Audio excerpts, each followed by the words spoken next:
자, 그렇게 첫 겨울을 버티고 나는 우리 고려인들이 이듬해 봄부터 시작한 일이 있었다고 합니다. 바로 벼농사입니다. 오, 저는 깜짝 놀랐어요. 그렇죠. 그러니까 제가 처음에 그런 말씀 드렸잖아요. 되게 슬프고 아프지만 희망적인 이야기들이 많다. 그러니까 무슨 얘기냐면 그렇게 고통스러운 현장에서 이곳에서도 또 저희가 또 이제 벼농사를 짓게 됐다라는. 근데 전 너무 궁금한 게 이 카자흐스탄 항모지를 도대체 어떻게 개간을 했는지 소장님의 강의를 한번 들어보고 싶습니다. 네, 알겠습니다.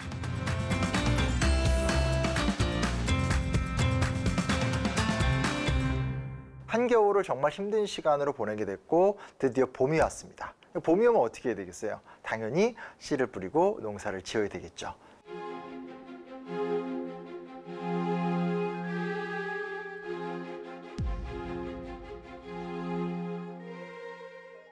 이 문제를 어떻게 해결할 것인가? 조금 멀리 떨어진 곳에서 이 카라탈강이라는 강이 있어요. 그래서 해결책은 이 강 쪽에 있는 물을 끌고 와서 소금기를 빼내는 작업들, 이것을 1차적으로 해내는 것이 아주 중요한 과제가 됩니다.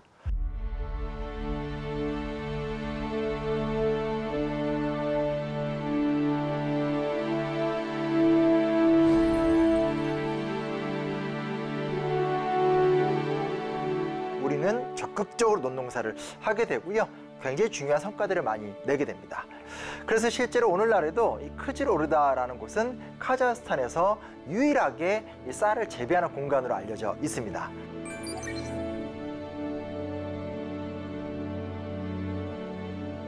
크지로르다 시내를 쭉 가다 보면 탑이 하나가 있어요. 실제로 상징탑의 끝을 딱 보면 꼭대기에 이 벼 이삭을 딱 형상화한 이 조형물이 하나가 딱 올려져 있습니다. 그러니까 무슨 얘기냐면 이곳은 과거에 불모지였었으나 고려인들이 들어와서 정말 헌신적으로 노력을 해서 이곳을 황금 들판으로 바꿨다.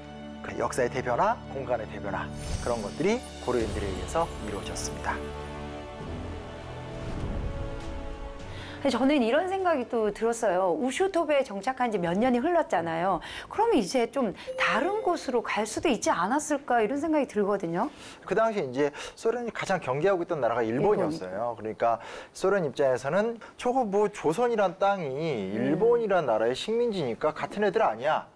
언제든지 충분히 뭐 간첩이 될 수 있다. 뭐 이런 생각을 막 하게 되는 과정이니까 이 사람들에 대해서 통제를 할 수밖에 없는 상황이 되는 거죠. 가장 좋은 방법은 뭐냐면 이 사람들의 우리식으로 편하게 얘기하면 주민등록증을 싹 뺏는 거죠.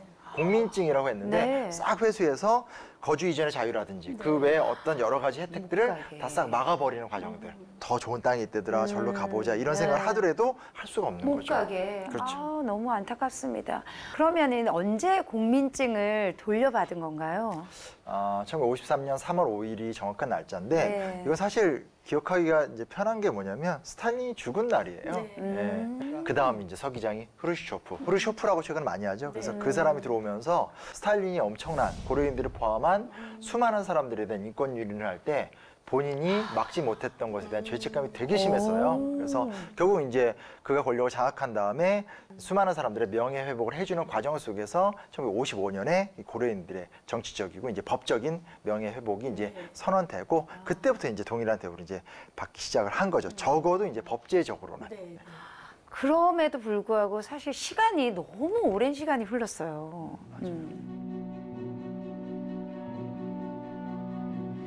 소련 정부는 내가 강제 이주를 당한 지 무려 49년이 지난 1986년이 되어서야 까레이스키의 강제 이주는 잘못된 것이며 적성 이민족이 잘못된 정책이었다고 인정했다. 그러나 소련의 잘못된 정책으로 60년 가까이 억울한 삶을 살아온 까레이스키들의 보상은 누가 해줄 것인가?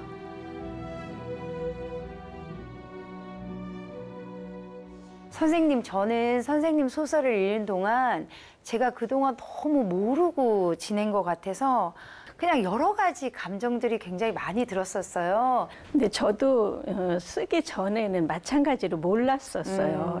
몰랐고 나라가 없었을 때 이 얼마나 큰 아픔들이 계속 되는가를 저도 알고 주변도 알고 또 우리 학생들이 특히 미래를 짊어질 아이들이 우리 과거를 더 잘 알아서 앞으로 정말 우리 대한민국이 세계 속에 우뚝 설 수 있게 그렇게 조금이라도 도움이 된다면 하고 썼습니다. 아, 선생님 너무 멋지십니다. 그리고 감사합니다. 이런 소설을 통해서 또 저희들이 몰랐던 사실을 또 알게 되고 지금이라도 저희들이 또 자각을 하는 시간을 가지면 좋을 것 같습니다.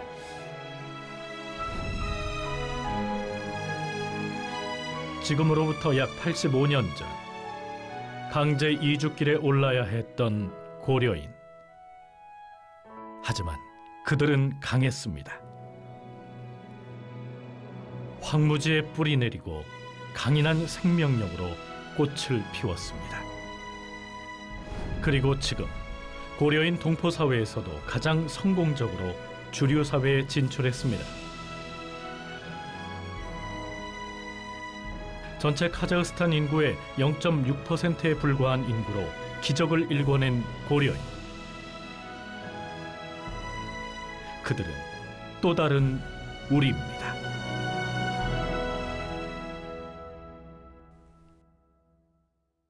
지금까지 콘텐츠로 보는 한인 이주사, 우리 소설 까레이스키 끝없는 방랑과 함께 했는데요. 오늘 소감 한 말씀 해주세요.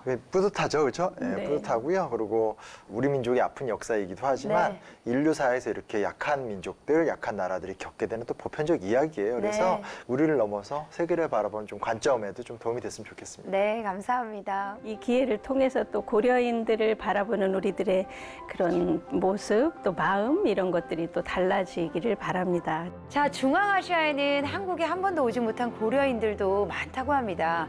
카자흐스탄 고려인에게 한국에 가면 무슨 기분이 들 것 같냐고 물었더니 한 번도 가보지 않은 집에 가는 기분일 거라 이런 대답을 했다고 하는데요. 그 유랑의 세월을 살아온 고려인, 그들의 종착지가 바로 이곳이었으면 좋겠습니다. 비극의 역사와 맞서 싸운 우리 동포들을 항상 응원하면서 저희는 여기서 인사드리겠습니다. 지금까지 시청해주신 여러분 고맙습니다.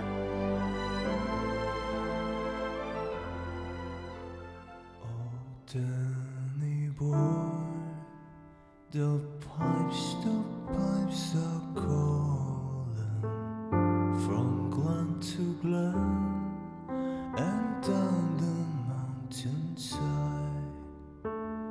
The summer's gone and all the flowers are dying. It's